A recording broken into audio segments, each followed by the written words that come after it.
All right. How's everybody doing today? Good. All right. I'll wait for everyone to get their seat. Wait till the team get their seat over there.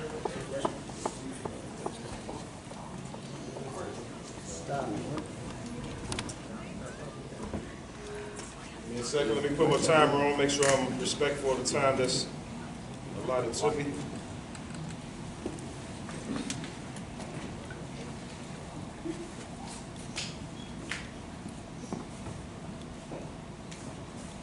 All right.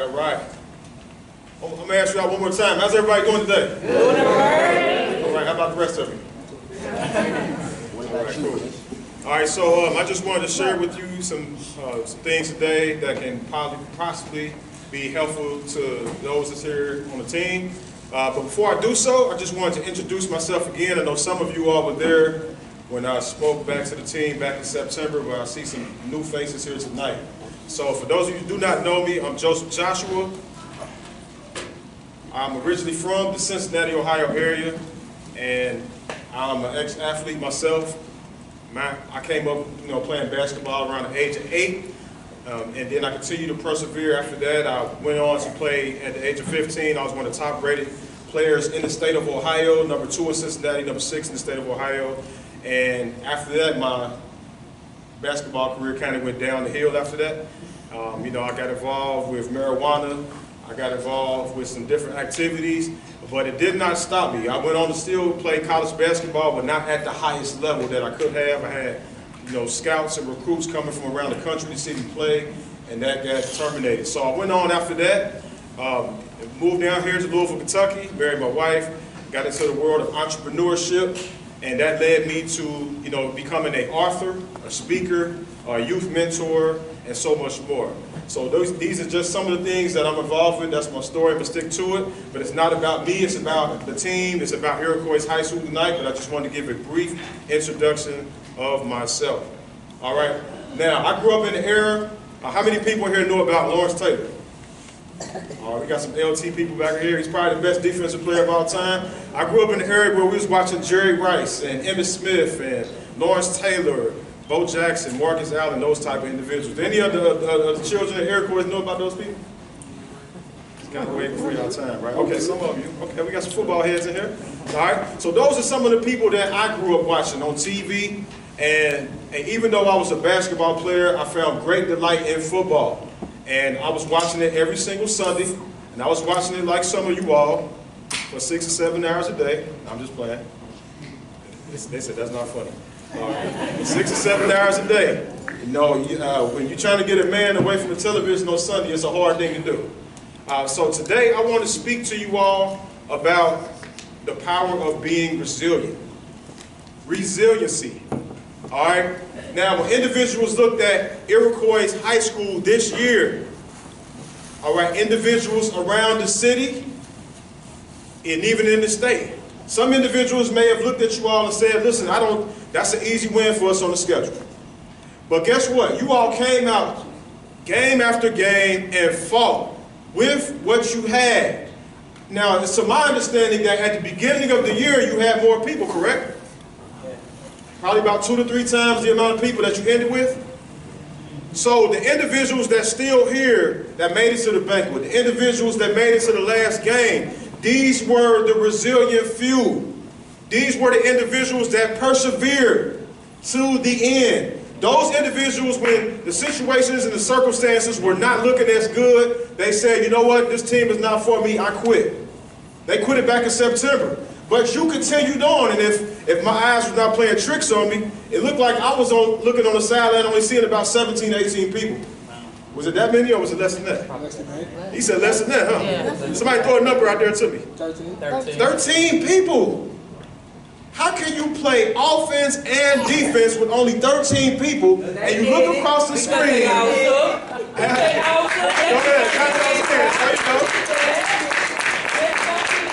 there you go. And while we clapping, let's give a clap for the team. The Iroquois again. Let's go and give a clap for them. And for you parents, I want you to give a hand for yourself. A round of applause for yourself, parents. It's been showing up. Guess what some parents do on Friday night? They drop their children off at 4:30, 5:30, and they say, I'll be back at 9 to pick you up. But some of these, and I seen the women, I'm not knocking the men that's here, but I saw the women at the games. The few games I was able to come to, and that needs to be commended because we have individuals like Ms. Jackson that has been pulling together to certain other parents' mothers, and they've been trying to make a difference in the lives of these younger individuals. Because whether you know it or not, by the ages of 14 to 18, it shapes the dynamic and the character of an individual's life. How many people will agree with me here? How many people today that's in this room that when you got to high school, you became a different person? The rest of you all aligned. That's all right. All right. High school changed and shaped who I am today. All right. Especially when it came out dealing with them different girls. All right. But anyway, being resilient. The meaning of resiliency is to be able to withstand or to recover quickly from a difficult condition. Let me say that one more time. So one more time again. To be able to withstand or recover quickly. We have individuals on the football team that's been injured. How many individuals on the team got injured this year? I see an injury right here in front of me.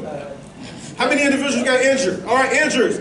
We got individuals playing two sides of the ball. That is not normal. It's not. You all, I know you all, at the end of each night, you were coming home with ice packs on you. You were sitting back. He said, I had an ice pack on me. Oh, yeah. Some emergency room trip. Emergency room, huh? Emergency room trips. I think he had a concussion. I remember you. All right. He doesn't remember. He don't remember. He said you don't remember a concussion. But I want to commend you all because you could have quit it. The 13 individuals that made it to the end could have said, you know what, I'm finished, and the season would have been over with about 4 or 5 games of the season, and then we would have had to say, hey, we hope that we can have a team next year. But so resiliency is bouncing back. Have you ever heard of an individual that was fighting a bully, and the bully kept beating on that individual over and over and over again, but the person kept getting back up and fighting? You think the bully want to fight that person over and over again? No. The bully wants to punk out the individual that's not going to fight him back. But what I saw with Iroquois this year with my own eyes is individuals that kept fighting back. Which is awesome. You can clap for that. Go ahead. Yeah. So one of my millionaire mentors in the business I was a part of, he said, it's impossible to stop a man or a woman that will not quit. This is how life works. When you are determined in your mind that whatever circumstances, whatever situation that I'm in, I am going to be resilient. I am going to fight back. No matter if we went 0-11 or whatever the record was this year, guess what? We are going to fight back as a unit. We are going to show the city of Louisville that we are not some punks and some cowards. Yeah, absolutely. And as I stood here in September, I said, I believe in you. But my belief is not good enough. You have to believe in yourself. Because whether you believe that you can or cannot, you're right either way. Let that sink in for a second. You have to believe. In the Bible, it says, the Messiah says, according to your belief, when he walked through the town and healed individuals, he said, it is according to your belief. So if you believe that you can come back stronger next year, if you believe that you're going to put this city on notice and put this state on notice, then you're going to be in there working out. You're not going to wait back until the summertime when Coach reaches out to everyone through text messages or calls and say, hey, it's time for everyone to get back together. It's no off season. If you really are serious about bouncing back and being resilient, you are going to put in the work because no one else is going to do it for you. And the parents, we have to encourage the children at home. We have to encourage them and not say self-inflicted words that's going to destroy our children. Making them feel bad about their losses. Find something good to say to your child.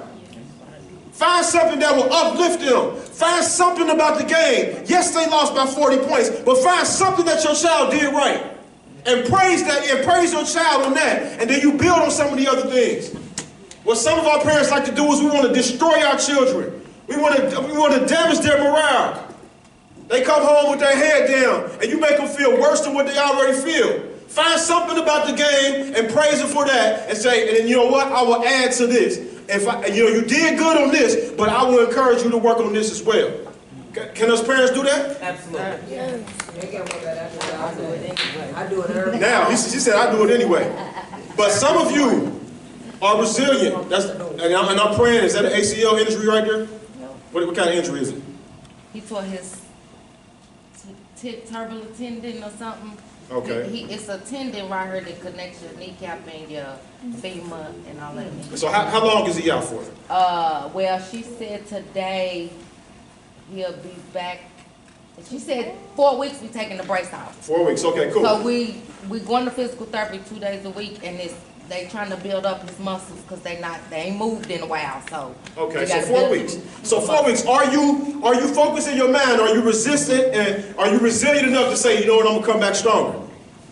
Because what happens is, what injuries do, and some of the situations that happen in our lives, they do two things to us. It's either they make us bitter or they make us better. Well, I'm glad you said that because I have to keep going though. I'm getting to you. The surgeon gave me a card for therapy for that. Oh, okay. A football therapy, and I can pass it along. Okay, for cool. players. Okay, cool. So y'all heard that. She can pass it along to you. All right, so I got a few more key points because I only have a few extra moments to share what I need to share. Some other key points that we want to focus on is parent involvement. All right, parent involvement. How many individual parents that's here tonight that's been involved throughout the whole season? If you can be honest.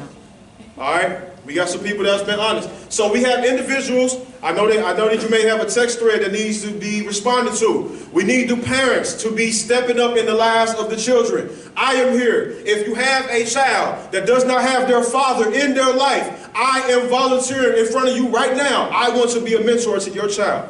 I want to help your child. Because I knew how it feels growing up at 14, 15 years old and my father wasn't around. I knew how it was growing up and coming home from basketball practice and I was sitting there rolling up a joint because I didn't have no guidance or no direction all the way until 18 to 20 years old.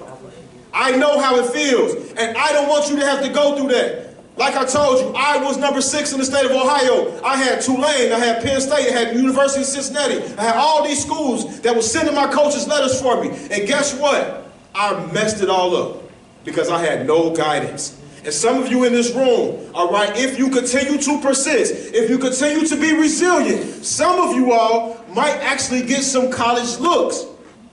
But you're not going to be looked at past 11th or 12th grade if you are not making the right decisions and the right choices. See, some of you all, you get up out of the bed and you have to come to school every day and you detest it. You hate coming to this place.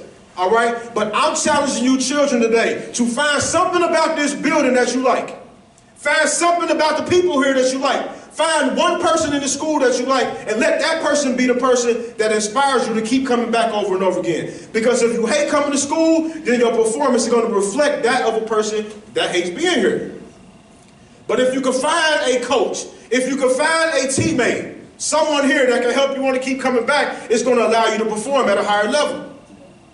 All right? So the parents need to be involved, not just during the season. This is a 24-hour-a-day, 7-day-a-week, 365 type of commitment that we all need to be making to these children for their own development. In this community, in the so-called black-brown community, all right, 9 out of 10, it seems like 9 out of 10 fathers are not even at home. And children are forced to be raised by their mothers. So that's when mentors step in. We need individuals like myself. We know we got some other individuals here that are volunteering to help your children. So the parent involvement is key, but we have to be resilient in that. Bouncing back from the adversities that we deal with our children. How many people, just be honest, if you can throw your hands up, know that the adversities at home are not always the easiest things to go through. Individuals at home. Some individuals are sitting in the classroom and they're figuring out, am I going to be able to eat tonight when I go home? Maybe not none of you all are here. Maybe you don't have to deal with that at this school. But there are places where individuals, their stomach is growling and they feel like, listen, I don't really care about football. I don't care about the school. I need to know where my next meal is. So if you're one of those children and you're wondering where your next meal is, make sure you reach out to one of us so that we can help you. All right? Grades. If anyone can answer this question, I want to ask you all for the student athletes here. when we spoke at the high school last time, what was the way that I talked to you all about getting the free money? Go ahead, speak up. Speak up, loud, hurry up. Cheat the system. You can cheat the system. All right, it's not cheating the system, it's beating the system. Beat the system. Beating the system. All right, how many people here like free money? All right, the rest of you all, you don't like free money? Yeah. All right, I like free money. All right, I don't come across it that often. But you get a chance to milk the system. And the way you milk the system is coming in here and treating this place as if it is your job. Some of you all are too young to work. Some of you all are not working. So because you do not have a job, this is your job every single day. And what you need to do to show that you are very serious about your job is you need to come to work, come to school on time and to pay attention and to milk the system and get A's and B's throughout your experience in high school. And I believe, I'm not going by what statistics say. I'm not going by what the Courier Journal say. I believe in you all. I believe that if you stay behind school to get mentors and you stay behind school to get tutoring, that you all can have 3.5 and 4.0 GPAs. Hallelujah. Come on now, clap for that. These are your children. Listen, they say, statistics say that only 35% of children in our communities only know how to read at their level. That is terrible. 35% of our children are able to stay at their level. If you're only in the 9th grade, you only have an 8th and 9th grade reading level. That is terrible. My daughter was in the 4th and 5th grade and she had a college reading level in the 5th and 6th grade. Not going through homeschool. So is a school system that bad, or we're not applying ourselves? It could be a combination of both. But if it is bad, guess what? Take advantage of it. If the standards are that low, that means it should be easier for you to get a 4.0 then. He's laughing at me. He said, yeah, he's true. He's telling the truth over there, right? Grades. Milk the system. Get the free money. Have these individuals pay you. I have a son. He is milking the system at the University of Louisville. He's milking them. They're paying him money every single semester. And I'm talking about close to 5 figures to go to that campus, and he's milking them. And they're paying for his scholarship, and they're putting him in a position to prosper, and they even possibly be able to make a future 6-figure income. How many people in this room would like to make 6 figures a year? 6-figure income. All right? It is possible. It is possible. In our community, they say that it's kind of impossible unless you're selling drugs or if you're an athlete. Well, I'm here to stand before you to say, I did used to sell, but I'm not an athlete no more, and now I'm telling you that 6 figures is possible. You can do it if you put your mind to it. All right? The morale in the team. Who's the captain of this? Do we have a captain here? No. Do we have a captain? All right, what's your name, my brother? Speak up for me. Sean. Okay, so Sean, the team morale. We are expecting you, Sean. Are you a junior or a senior? Are you going to senior or senior year? Are you a senior now or are you going to senior year? You're senior now. So who is the next upcoming captain? Who? Marquis. So now, it's on you now. The team morale is going to be on your shoulders. You are the captain of the team now.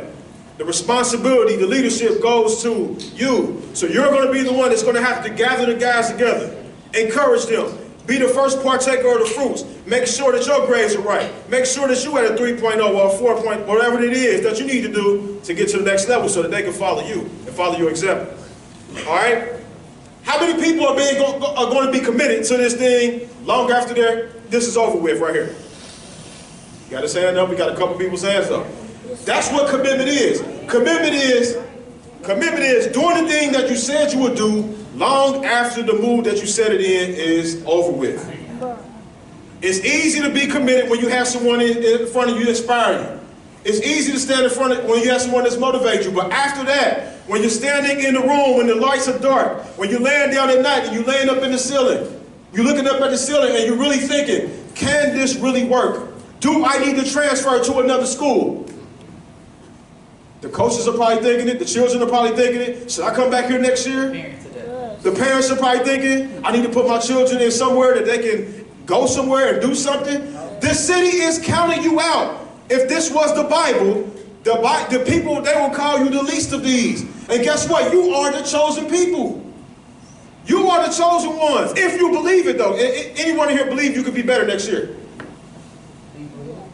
So I'm asking you all today, and that's my time, all right? I know my time is up. Individuals started looking at me crazy now. They saying, I hope you hurry up and go sit down. But if you believe that you can be better next year, you're going to do reps. You're going to be working out when nobody's watching you. You don't need a coach or a camera to be watching you when you're putting in your reps, when you're putting in your workouts. You're going to be doing the thing that you said you were going to do long after the move you set it in is over. That is my time. I'll let you all resume back to your normal scheduled program.